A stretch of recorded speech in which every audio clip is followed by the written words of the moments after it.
Tanzania mliopo na wale wanaotufuatilia, mabibi na mabwana. Jamhuri ya Muungano wa Tanzania. Waheshimiwa, nami niungane na walionitangulia kusema kumshukuru Mungu kwa fursa aliyotupa ya kukutana hapa leo kujadili mambo yanayotuhusu kuendana na mustakabali wa uendeshaji ya nchi yetu. Aidha, natoa shukrani nyingi kwa Baraza la Vyama vya Siasa na uongozi wa Ofisi ya Msajili wa Vyama vya Siasa kunialika kufungua mkutano huu wa wadau wa demokrasia ya vyama vingi vya siasa.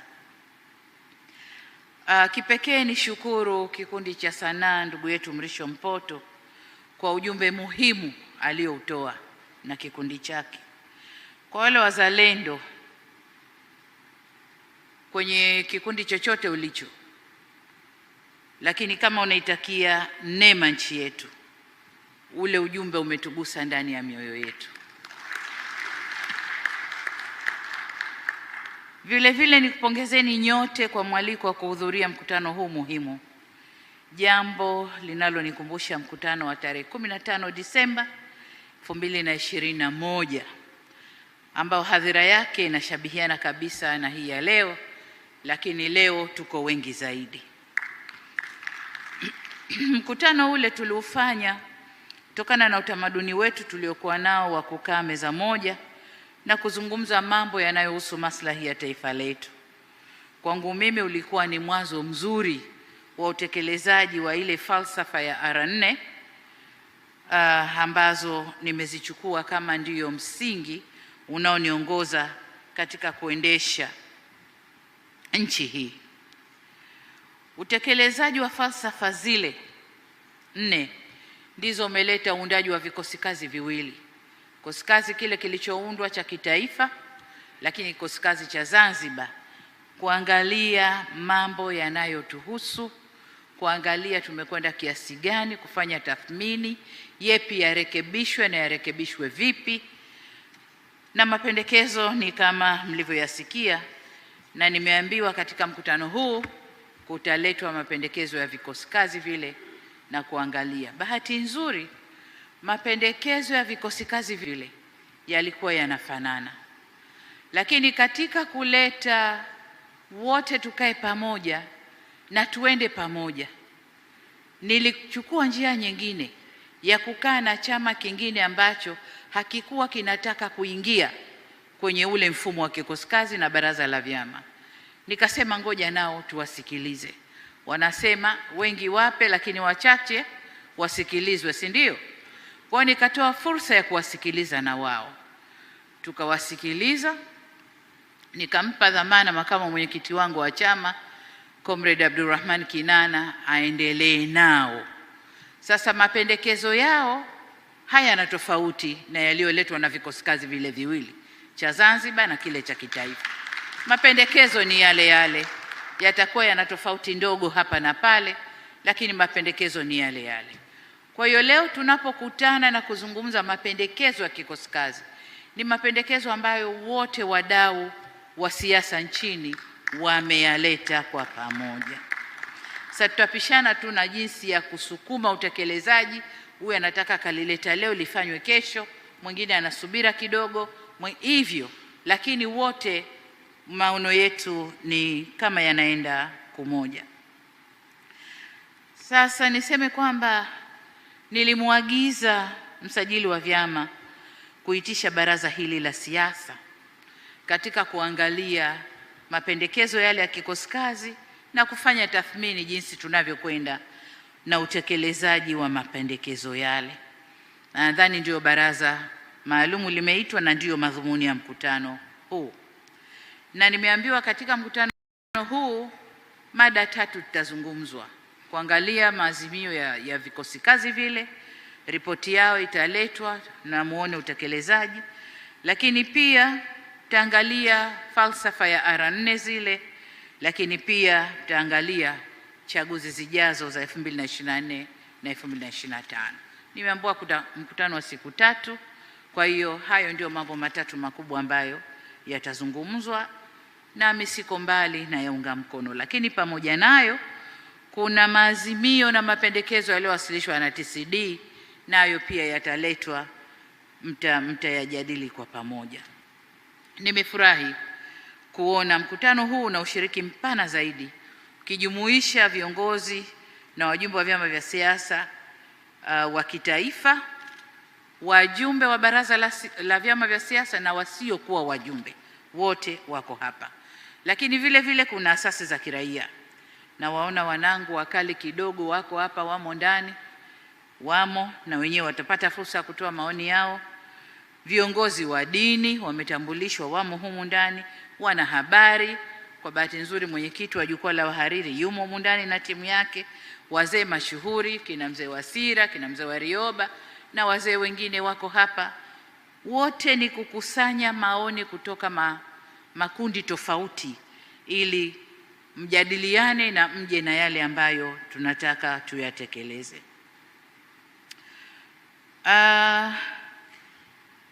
Aidha, nimeelezwa kuwa pamoja na maelekezo niliyoyatoa, tutajadili pia hali ya siasa nchini, jambo ambalo ni muhimu sana kwa ustawi wa taifa letu. Kwa ujumla, ni washukuru, asanteni sana kwa mkusanyiko huu na kazi mliojipangia kufanya.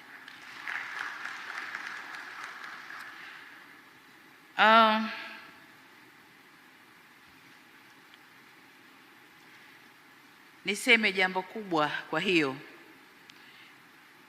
ni kukutakeni muyachambue kwa undani yatakayowasilishwa ili mtoe maoni na mapendekezo ambayo mngependa yatekelezwe na taifa letu liweze kusonga mbele vizuri. Lakini vile vile pamoja na mijadala yenu hiyo, nataka pia kuwakumbusha kuwa tupo katika matayarisho ya dira yetu ya maendeleo ya mwaka 2050, na hii pia ni concern ya kila Mtanzania. Tunakwenda kujipanga kwa miaka 25 ijayo mbele. Nyinyi wadau wa vyama vya siasa mnasemaje? Hilo nalo liko kwenye nchi, inaweza lisijadiliwe hapa, lakini nawakumbusha, kipata nafasi msajili, muwe na kikao kingine kuja kujadili hayo. Tungependa sana kupata maoni yenu kwenye hilo pia. Kama mnavyojua, sasa hivi kuna timu zinazunguka Tanzania kuchukua maoni ya wananchi, lakini kama wadau wa siasa tungependa kupata maoni yenu. Kwa hiyo liwekeni kwenye mpango kazi ili huko mbele mje mkae tena kulijadili. Waheshimiwa viongozi na ndugu washiriki, pamoja na kwamba tutaelezwa mchakato wa utekelezaji wa mapendekezo ya kikosi kazi kwa ujumla wake, nataka mtambue kwamba tayari serikali imeanza kuchukua hatua ya baadhi ya mapendekezo na mnayajua. Kwa mfano, kuruhusu mikutano ya hadhara tayari imeruhusiwa, watu wanakwenda, tunawasikia yanayosemwa huko. Lakini pia tulishauriwa kuunda kanuni za kuendesha hiyo mikutano ya hadhara, zimeundwa na zinatekelezwa, hilo limeshafanyika. Lakini pia kikosi kazi, kuna jambo mahsusi ambalo ndio kila mtu analisubiri, la katiba, marekebisho ya katiba yetu, ambalo na lenyewe limeanza kufanyiwa kazi, na pengine mkutano huu ni kuelekea huko pia. Sasa nianze kusema moja moja. Kwanza niseme la mikutano ya hadhara. Tumeruhusu mikutano ya hadhara tukiwa na nia vyama vya siasa vizungumze, wananchi wasikie sera zao, mada zao, mipango yao, ili vyama vikue na virudishe wale waliowapoteza, viweze kurudishwa, vyama visimame, viwe madhubuti. Tukienda kwenye uchaguzi, kila chama kimejijenga vya kutosha, na ndio maana ya kutoa fursa hii ya mkutano wa hadhara. Hatukutoa fursa ile watu wakavunje sheria, watu wakasimame kutukana, watu wakasimame kukashifu, watu wakasimame kuchambua dini za watu. Lakini sishangai kwa nini haya yanatokea, kwa sababu ya kuzungumzwa hakuna.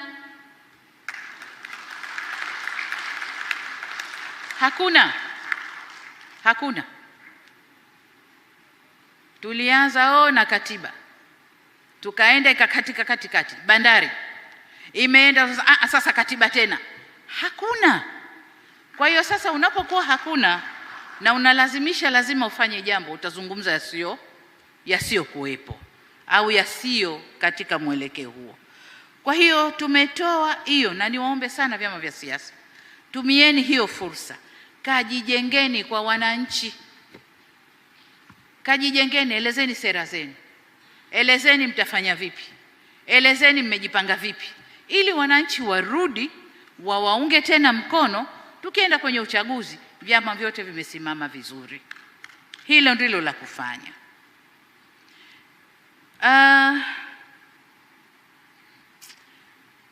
Tanzania hii inahitaji uendeshaji wake, fikra za kila mtu. Kila mara nasema hakuna mtu aliyepewa waraka au hati kwamba wewe ndio mmiliki wa Tanzania. Hakuna. Tanzania ni yetu sote. Hata kitoto kinachozaliwa leo kina share yake ndani ya Tanzania hii, kina haki yake ndani ya Tanzania hii. Kwa hiyo hakuna mtu ajitokeza ajifanye yeye ndio Mtanzania sana kuliko wengine, na kwamba uendelezaji au nini wa Tanzania huko mikononi kwake. Hakuna, ni yetu wote. Na ili tuendeshe vizuri, tupate mawazo yetu wote. Kundi hili litoe mawazo, kundi hili litoe mawazo, lile litoe mawazo, lile. Mawazo yatatofautiana, amesema Sheikh hapa. Mungu katuumba tutofautiane. Tutatofautiana maumbile. Maumbile wanasema yote sawa, sababu wote tunalia, wote tunapiga chafya, wote tunaenda choo, wote sijui tunakonyeza, tunafanyaje. Kwa hiyo tutatofautiana maumbo, mwingine mnene, mwingine mwembamba, mwingine mfupi, mwingine mrefu, tutatofautiana. Tutatofautiana kiwango cha akili pia, kila mtu ana fikra zake. Tutatofautiana maoni, inakubalika. Sasa katika tofauti hizo tusende kutengeneza majambo ambayo yanakwenda kuiweka nchi yetu pahali pasipo pa kukaa nchi yetu. Nchi yetu Mungu katuumba na neema. Mungu katupa baraka. Mungu katuumba vyema. Mungu kawaumba wa Tanzania na roho rahimu ambazo maeneo mengine hakuna. Mtanzania kila unayemtizama anakuambia njoni kusaidie, unasemaje? Mtanzania anaweza kuacha kazi yake, umepotea, akakusindikiza unakokwenda bure bila malipo. Nchi nyingine hakuna. Kwa hiyo Tanzania yetu hii Mungu kaiumba na sifa za peke yake. Kama kuharibu ni sisi wenyewe. Sasa niseme tena, fursa iliyotoka hii isiende kuharibu neema na baraka aliyotupa Mungu. Isiende kuharibu misingi ya uendeshaji nchi hii.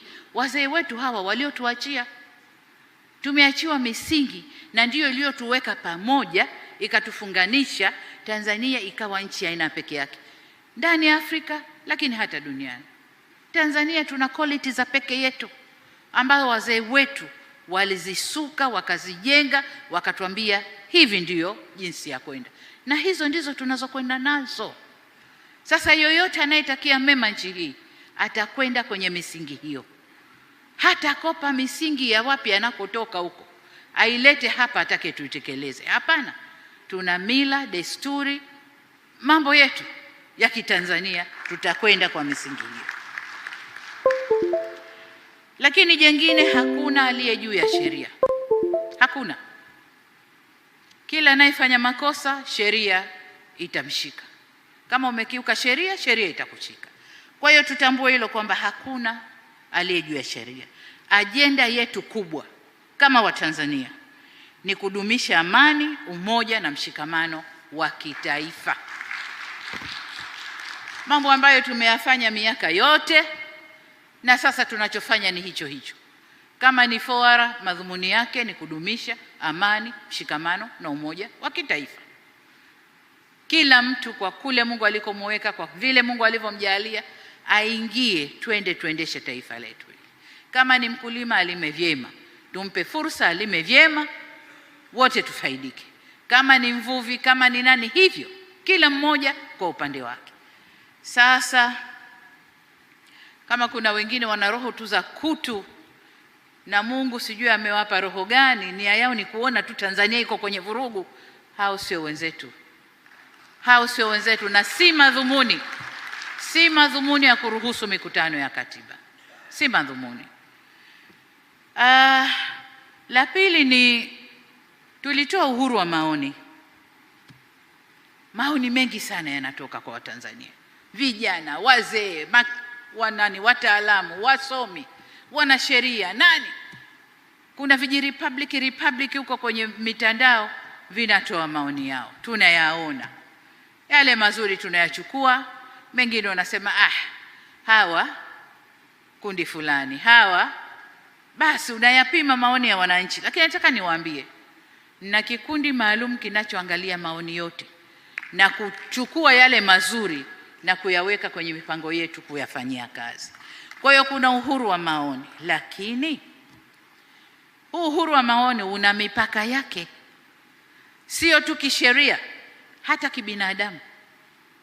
Hata kibinadamu, kama ulizaliwa ukalelewa vyema, ukapitishwa kwenye masomo ya yetu tunayosoma, lakini ukapitishwa kwenye masomo ya dini na ukaielewa dini yako vizuri, kuna mambo huwezi kufanya tu. Huwezi kusimama ukafanya mambo ambayo tunayaona wengine wanafanya. Kama ulipata malezi mazuri, ukaijua dini yako, ukakuwa kwenye misingi mizuri, kuna mambo huwezi kufanya tu. Kwa mengine yanayotokea, unamtizama mtu fungu la arham, aljununu funun. Sasa utasikia mama una kifua, unastahimili, unafanyaje? Jamani, kama mwendazimu anachukua nguo zako anakwenda mbio na wewe utoke utupu mfukuze, mwendazimu ni yupi? Wengine tulilelewa na maadili tukapitishwa kwenye dini, huwezi kufanya hayo. Na mwingine kaumbwa hivyo, roho yake basi tu, raha yake aone tuji ugomvi, mabishano, pukusu hivyo. Na huyo amua leo, mwambie mimi nakupa serikali wewe leo na wenzio hawa kikundi, ataunda chama chengine awapinge wale wenzio walokuwa nao. Na ndio tunayoyaona huko kwao, Kiona hawapo hapa, sio tu kwamba labda kuna kununa, huko hakukaliki, huko ndani kumoto. Wengine twende, wengine tusende, kumoto. Sasa katabia kama zile, watakuwa na amani kweli? Hawezi kuwa na amani.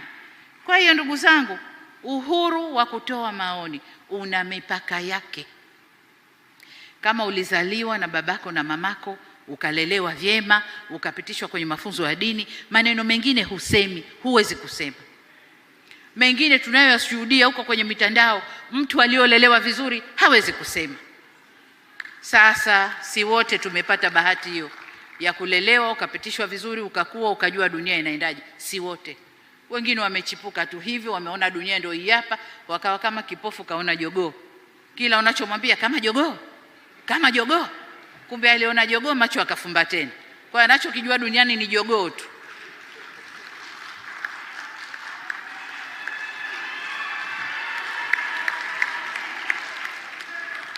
Sasa nilikuwa nasema kwamba hakuna uhuru, sio mipaka, si kisheria tu, lakini hata kibinadamu.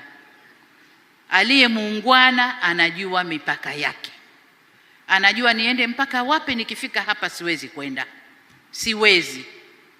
Huo ndio uungwana. Lakini sasa kama mtu sio muungwana, kajikulia tu huko kama ng'ombe, hata ng'ombe wana ethics zao, Twiga kule mwituni wana ethics zao. Sasa watu wa aina hiyo sijui uwachukulieje, lakini ndio Mungu ametupa, twendeni nao, tuwalee, twendeni nao. La tatu nalotaka kuzungumzia ni swala la katiba. Maoni yamekuja kila upande, wale waliotaka peke yao katiba, kikosi cha siasa kile kikubwa cha kitaifa katiba, Zanzibar katiba, wote wamesema katiba. Na wote tukatoa kauli kwamba tunakubaliana na marekebisho ya katiba yetu, tunakubaliana. Lakini jambo hili ni mchakato, Na kwa bahati nzuri katiba si mali ya vyama vya siasa. Si mali ya vyama vya siasa. Katiba ni ya Watanzania. Awe ana chama awe hana. Awe ana dini awe hana. Awe mrefu awe mfupi, mnene mwembamba, mkubwa mdogo. Katiba ni mali ya Watanzania. Kwa hiyo matengenezo yake yanahitaji tafakuri kubwa sana.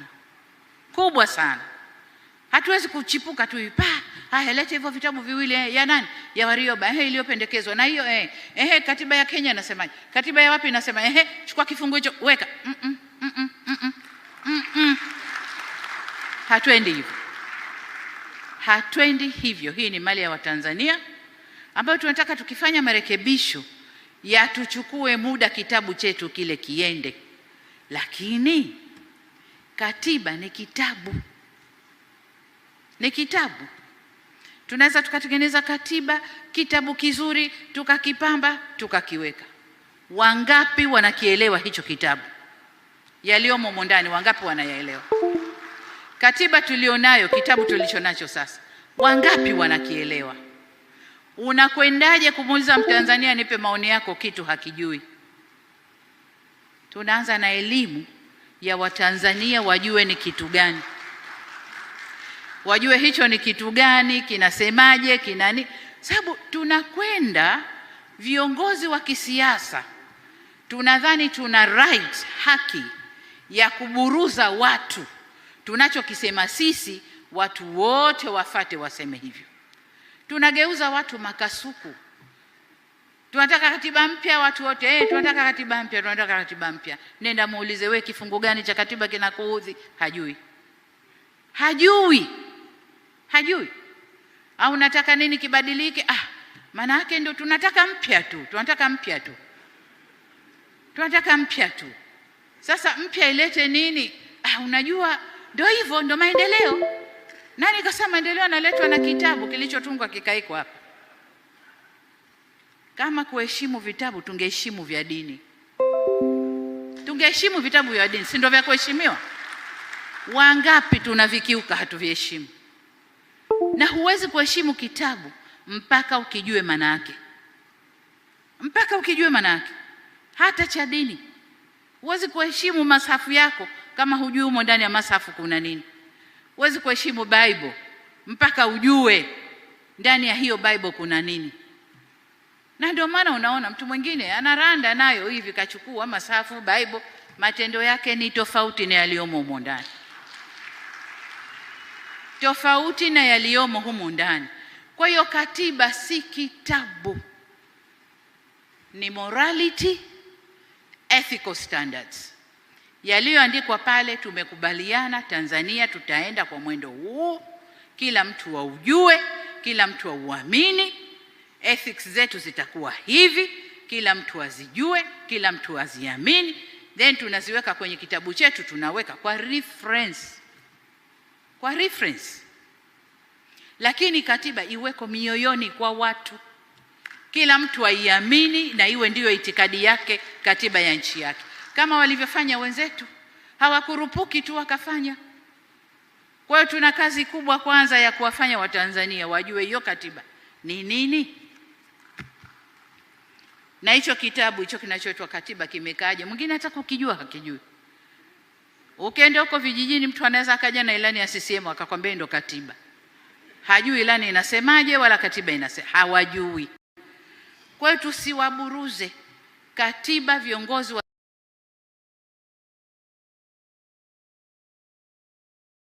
siasa si yetu, ni mali ya Watanzania. Tunachokitaka kwenu ni maoni. Ni maoni. Katiba iweje? Na mwisho wa mkutano huu katiba iweje? Na mwisho wa mkutano huu nimemwambia msajili, nataka viongozi wa vyama vya siasa walete maoni yao kwenye ushiriki wao kwenye kikosi kazi au kamati itakayokwenda kuanzisha mchakato wa katiba. Nyinyi mtakuwa na wawakilishi huko kwenye hicho kikosi kazi, sijui kamati, vovote mtakavyoita. Lakini mtakuwa na wawakilishi wenu huko. Kaeni mkubaliane mnawakilishwa vipi, vyama vingapi vitaingia. Sio kila mtu ataingia kule. hatuwezi. Tutakuwa na kamati itakayoanzisha huo mchakato wa katiba.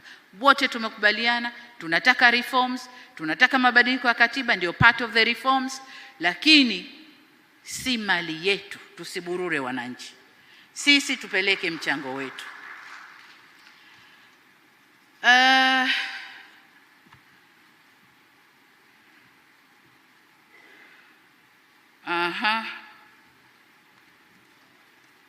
Nilikuwa nazungumzia demokrasia. Ndugu zangu, demokrasia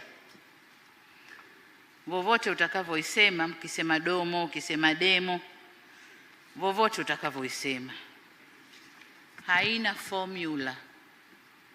Haiko kama Coca-Cola. Coca-Cola dunia yote formula yake ni hii, na ukibadilisha formula test inakuwa tofauti. Demokrasia haiko hivyo. Demokrasia inakwenda pamoja na hizo principles tunazosomeshwa za demokrasia, lakini inakwenda na the way mlivyoamua kujiendeshea mambo yenu ndani ya nchi. Mila zetu, desturi zetu, values zetu, yani yale maisha yetu tunavyoyaendesha ni part ya demokrasia. Huwezi kukopa demokrasia. Angalieni, tuchukue mfano mabara tofauti. Afrika kwa mfano, kuna East Africa, hatuko na demokrasia inayofanana kila pahali. Principles are the same, lakini mambo mengine kila nchi na mambo yake na values zake na ethics zake na moral standards zake, utu, heshima, tunavyoendesha mambo yetu, mila, desturi zetu yanakuwa part ya hiyo demokrasia. Wezi ukaja hapa na elimu yako ya demokrasia unakotoka ukasema unai-exercise hapa na una right ya kufanya hivyo kwa sababu una haki yako. Hapana. Bara la Afrika peke yetu tuna exercise demokrasia tofauti kwa sababu hakuna formula moja. Hata walimu wetu wa hiyo demokrasia na wenyewe huko kwao hawaendi wote na formula moja. Kila watu na mila na desturi zao wanazokwenda nazo, hata wao walimu wetu.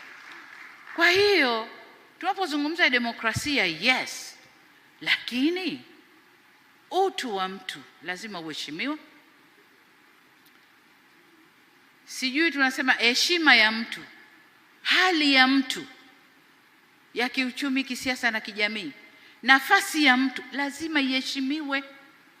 Wewe unayesimama kupreach demokrasia, ujue una mambo lazima uyaheshimu. Yale ambayo uhuru wa kutoa maoni, hayo sio maoni. Kuna maoni na matusi. Sasa demokrasia sio matusi. Demokrasia ni maoni. Maoni yanaweza yakawa mazuri, yakampendeza unayempa, yanaweza yakawa mabaya, lakini hayampendezi, si mabaya, hayampendezi, lakini ni maoni umeyatoa. Lakini unaposimama na kuvurumusha matusi kwa kivuli cha demokrasia, kumkashifu mtu na dini yake kwa kivuli cha demokrasia, hiyo sio demokrasia, huo utovu wa adabu.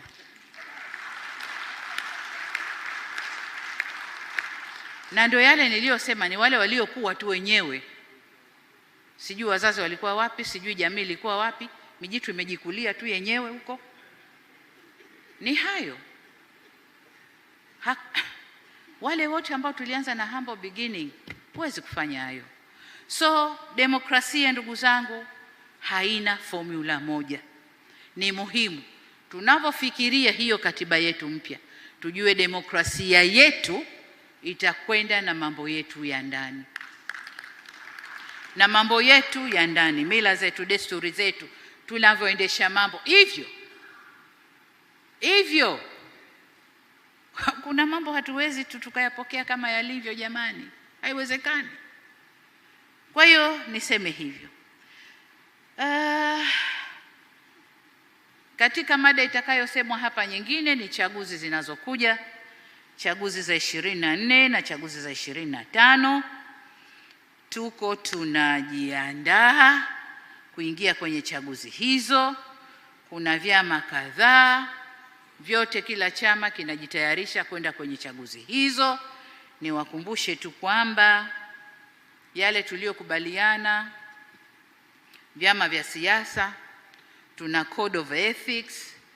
Nadhani ukiangalia sheria ile ya ni sheria ya vyama vya siasa, nadhani sura 258, sura 258 sheria ya vyama vya siasa, ukienda pale sehemu ya 5A mpaka L, kuna listi ya mambo ambayo mmekubaliana au tumekubaliana, na mimi ni kiongozi wa chama cha siasa, kama ndiyo code of ethics zetu, codes of conduct.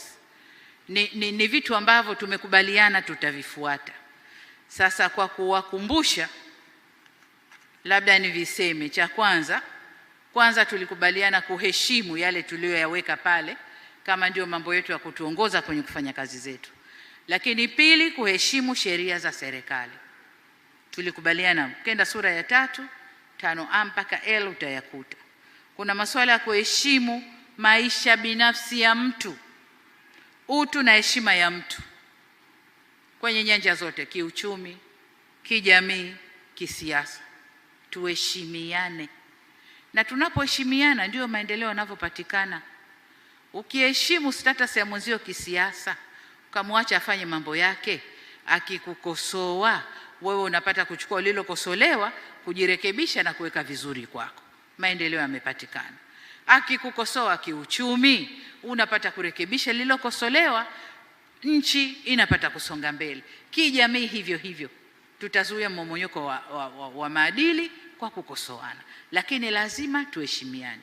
Uheshimu maisha ya mtu. Si wote tutaishi as mtu, kikundi au watu fulani wanavyotaka. Hapana, tutaishi kwa mazingira tofauti, na wanatakiwa kumheshimu mtu jinsi vile alivyo. Lakini jengine, kuleta utulivu nchini na kuepusha fujo na vurugu na uharibifu wa mali za watu, iko pale kwenye hicho kitabu cha. Ndio yale ninayosema, saa nyingine vitabu sio kila kitu. Si tulikubaliana haya? Yamo kule, lakini bado watu wanakiuka. Sasa sijui hawakusoma au wamesoma wanafanya makusudi, sijui, lakini yamo. Jengine, kuheshimu. Tulikuwa tunanong'ona pale, hivi morality Kiswahili hasa ni nini? Tukasema ni udanganifu, ni uadilifu, ni uungwana, ni nini? Lakini vovote, morality and ethical standards za mtu au za jamii iliyopo lazima ziheshimiwe. Na ndio maana nikasema hata tunapokwenda kutunga katiba, hivi vitu ni muhimu viheshimiwe.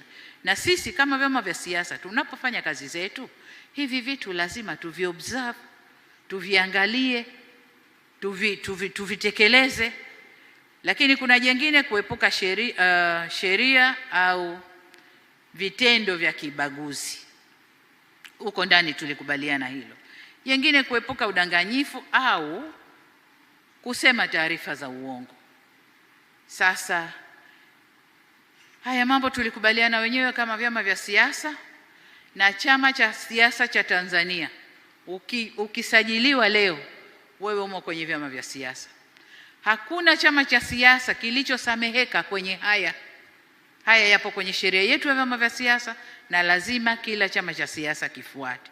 Sasa ukiacha haya, ina maana wewe unafanya kitu kingine huko uliko, sio yale ambayo tumekubaliana. Kwa hiyo tunapokwenda kwenye uchaguzi, serikali tunajipanga kuhakikisha kwamba haya yanakwenda kutekelezwa vizuri, na vyama vya siasa mjipange kuhakikisha kwamba haya kila chama kinakwenda kutekeleza vile ipasavyo, kutekeleza haya ambayo tumekubaliana kwenye chaguzi zote mbele zilizoko mbele yetu. Sasa tuna swali, kuna viongozi hapa wa dini, tuko vyama vya siasa, kuna viongozi wa kimila. Tuna kilio kikubwa cha mmomonyoko wa maadili kwa vijana wetu. Wazazi ndio sisi, walezi ndio sisi.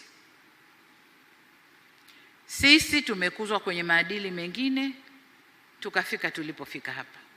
Tunachokizaa sisi kinakuja cha aina nyingine, ndiyo utandawazi, ndiyo maendeleo, ndiyo nini. Lakini nimesema hapa maendeleo ni pamoja na kuangalia silka, mila na desturi zetu, ndiyo maendeleo. Tunaoleta maendeleo leo tulikuzwa kwenye mitindo hiyo. Waliotuachia kina mzee Warioba na wenzao wamekuzwa kwenye mitindo hiyo, wakatupa sisi, tunaendeleza kwenye mitindo hiyo. Sasa tutakapotoka sisi, tunakuja kuwapa nani taifa hili? Kama tunayoyaona huko kwenye mitandao na nini, ndio watakuja kuibuka kuwa viongozi wa taifa hili. Inasikitisha. Kwa hiyo kwa ufupi, kuna mmomonyoko wa maadili. Nilikuwa nasikiliza jana au leo TBC wamerusha kama swali, na nadhani nilisikia jina kama la Fadha Kilaini, akasema ili kurekebisha hili, walikuwa wanazungumza matatizo ya kwenye ndoa na wingi wa talaka zilivyo. Wanasema huko zamani wenzetu wa Kristo, talaka mpaka itoke ni hatua nyingi sana na inafikia hatua za juu sana, ndio ruhusa ya talaka inatoka. Lakini sasa hivi watu wanajiachia tu huko, hata kanisa alihusishwa. Walilihusisha kanisa kufunga ndoa, lakini kwenye kuachana hawana habari, wanafanya wanavyotaka huko. Fadha Kilaini akasema lazima kuwe na mafunzo miezi mitatu kabla ya ndoa, ndio maoni yake. Nikasema mtu anaoa na miaka 27, 28, 30, 32. Unakwenda kumpa mafunzo ya miezi mitatu, lakini huku limeshakuwa lilivyokuwa, sasa kuja kulirekebisha kwa miezi mitatu, panataka kazi. Atasikiliza, atajua jinsi ya kuvisha pete, jinsi ya kusema yale maneno pale kanisani, na yule anayepewa mkono kwenye mkeka pale tunapoekana atajua yale maneno, atapiga goti vizuri. Lakini akitoka hapo ya huko anayejua mwenyewe. Lazima zile traits alizokuwa nayo miaka 37, 27, 30 zitachipuka tu, zitakuja kwenye maisha yake. Kwa hiyo maadili haya tuanze huko chini. Na tunapozungumza hili, pakubwa kunako sukumwa ni serikalini, mashuleni. Mashuleni ndio. Huyu mtoto hakuzaliwa na shule, kazaliwa nyumbani. Ana watoto wake, ana mama zake. Lakini tunapozungumza mmomonyoko wa maadili, mashuleni. Kwa hiyo watoto waanze kufundishwa kuanzia nasari huku, wakuwe wanayo. Shule sawa. Nyumbani tuna kazi gani? Society ina kazi gani? Viongozi wa dini tuko wapi? Viongozi wa kimila tuko wapi? Wazazi tuko wapi? Nalisema hili nalitupa tu hapa. Twendeni tukalitizameni vizuri. Watoto wanatupotea. Na baba mama usipojikaza kidogo, watoto wanatupotea. Kwa hiyo mmomonyoko wa maadili tunaozungumza hapa, hawa ndio sasa wanakuja, sijui anafanya kitu gani huko, anapata pesa yake, anakwenda anapiga kampeni, anaingia kwenye chama, anapitia kwenye chama. Kwa sababu viongozi huko juu tuko wanaopitia kwenye chama na waliotokana na vyama. Sasa wale waliotokana na vyama wamesimama vizuri kwenye misingi mizuri, lakini waliopitia kwenye vyama ndio hawa wanaotuhangaisha. Kwa hiyo anapata pesa yake, anapitia kwenye chama na kuja kuwa kiongozi. Tunashuhudia tunayoyashuhudia leo. No ethics, hakuna uungwana, lipo tu. Unashangaa. Mimi huwa najiuliza, hivi ule mdomo unaopukutisha matusi ni mdomo ule anatumia kula chakula kikampa siha ya mwili wake? Huwa najiuliza, mtu ana midomo miwili, mmoja wa matusi, mmoja wa kula akapata siha ya, au mdomo ule ndio mdomo ule anakaa na mke wake akazungumza ya maana kweli, wakapanga na kupangua na kupenda darling, mdomo ule kweli? Au wana midomo mingapi wenzetu? Wanajiuliza. So nilikuwa nataka kusemea suala la mmomonyoko wa maadili kwa vijana wetu. Tudhibiti taifa letu. Tukiwaachia ndiyo utandawazi, ndiyo ya siku hizi, ndiyo sijui nini, taifa linatupotea. Mifano tunaiona ulimwenguni, ndani ya Afrika tunaiona mifano. Tusizalishe vijana wa aina hiyo. Twendeni tudhibiti vijana wetu.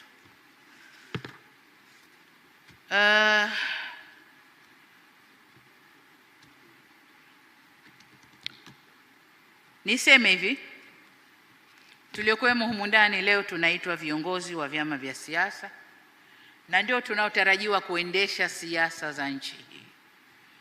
Kwa hiyo, kwa maoni yoyote ulio nayo, wewe tunakutarajia kwa kiongozi wa siasa.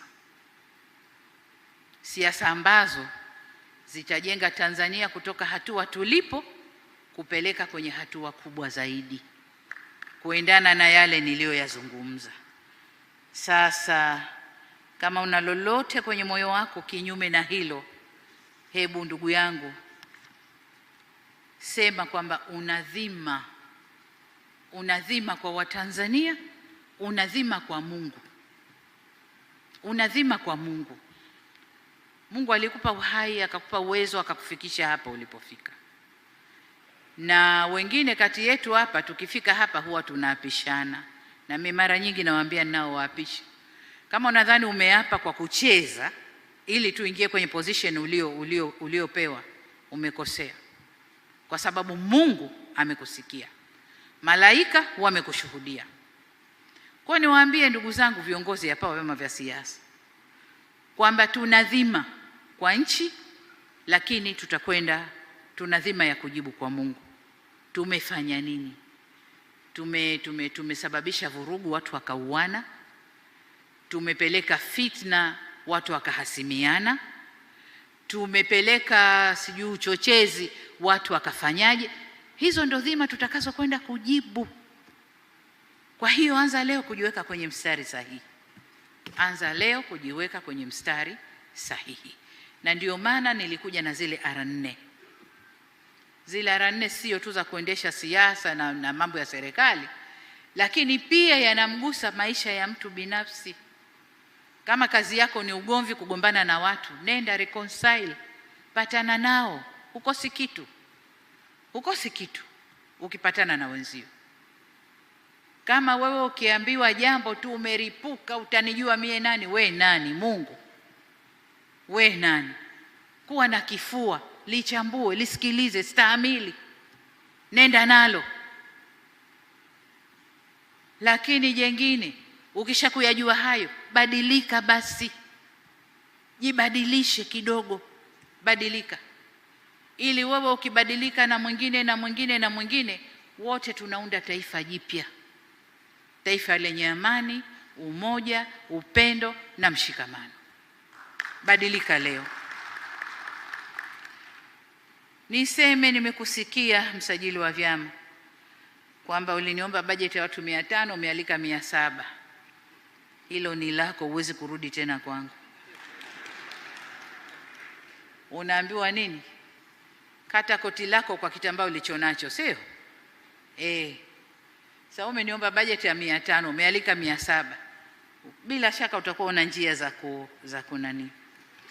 Lakini na hili jingine la kasma ya vyama. Kwa wale Wapemba wenzangu, nadhani mnajua story ya mjane wa Wawi. Unapewa hiki, unasema nataka zaidi. Sasa umeniomba uwe na voti kabisa ya baraza la vyama vya siasa, nimetoa. Tunaanza na ngapi? Tukakubaliana kwenye bajeti milioni 200 hizi hapa.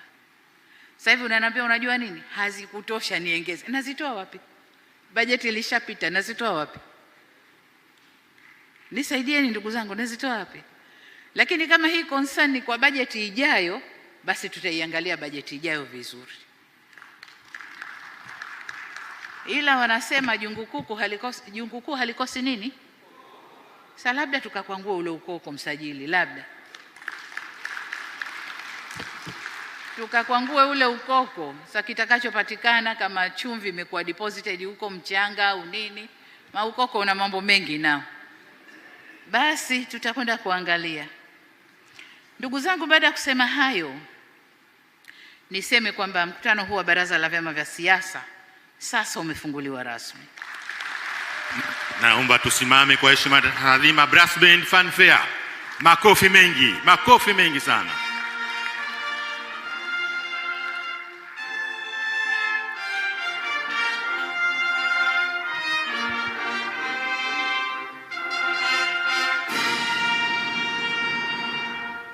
Asante. Nawatakia majadiliano mema, maazimio mema, na sisi tunasubiri maazimio ili tuje kuyatekeleza. Asanteni sana kwa kunisikiliza. Mungu awabariki. Jamhuri ya Muungano wa Tanzania. Asanteni sana. Naomba tumpongeze tena Mheshimiwa Rais kwa makofi mengi sana. Tanzania oye! Demokrasia na amani oye! Dr. Samia Suluhu Hassan oye! Haya, naomba tuketi.